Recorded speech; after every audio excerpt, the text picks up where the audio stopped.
Hominid migration. The migration of the Homo sapiens, but not just Homo sapiens, but other ancestors to our humanness. Let's first look at a kind of a family tree here. And we'll go back about 3 or 4 million years to Australopithecus afarensis. And it branches at this point into the Paranthropus, which is a dead end, in a sense. And then the Homo genus, all the species that came from the Homo genus, which we are part of. This is about 2 million years ago or so. This is still in Africa. And we have 3 species that we know of. There's probably more. You remember, we can only know what we have found fossils from. We have habilis, ergaster, and erectus.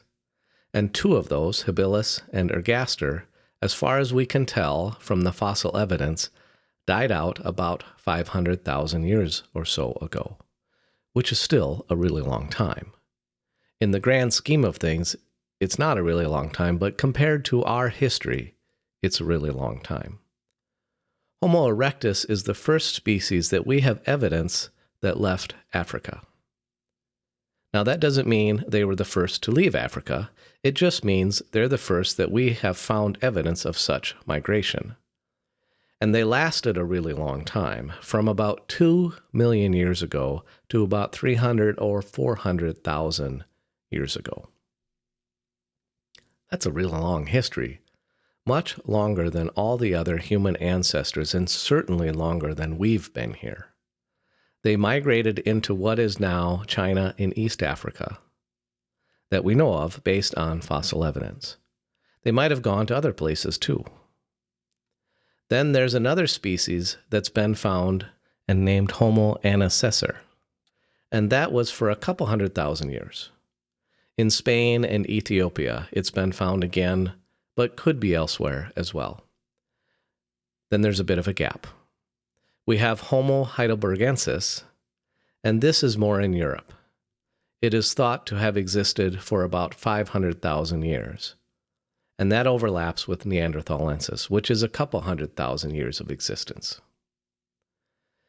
And then we overlap with that, with the last 200,000 years. And so it looks like, based on the fossil evidence we have so far, that afarensis led to ergaster or erectus, or maybe both of those might have been a speciation event where you had 2 or 3 that came from that one common ancestor through adaptive radiation. And then one of those, ergaster or erectus, possibly led to antecessor, which might have led to heidelbergensis, which then might have divided into both Homo sapiens in one branch and Neanderthal in the other branch. But you know, there's a lot of gaps here too. So this could be the correct lineage, or there could be pieces that are missing that we'll discover, that will change one of these things that maybe were a descendant of another species that we haven't even found yet. But the overall theme of the story won't change most likely. But let's look at a map of the world now and think about where we started here in Africa, and it's looking like Homo erectus might have gone over into Asia at some point, and might have gone up into Europe at some point as well, and could have gone elsewhere. And then Homo sapiens came, we think, from Africa, not from the species that had moved out already, but in Africa. And to keep in mind that when Homo erectus moved out, many of the species still probably stayed in Africa as well. So it expanded its range beyond Africa. We have a lot of genetic evidence, fossil evidence, and archaeological evidence about Homo sapiens and our species spreading from about 200,000 years ago into the rest of Africa, and then possibly over and into Asia in a line that might not have survived. So a population migrated to the east and then kind of died out.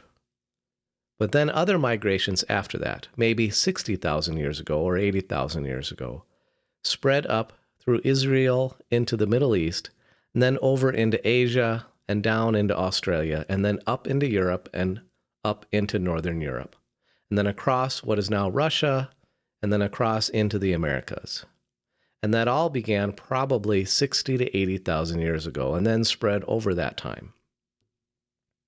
And the last colonization, the last spread, was over into the Americas.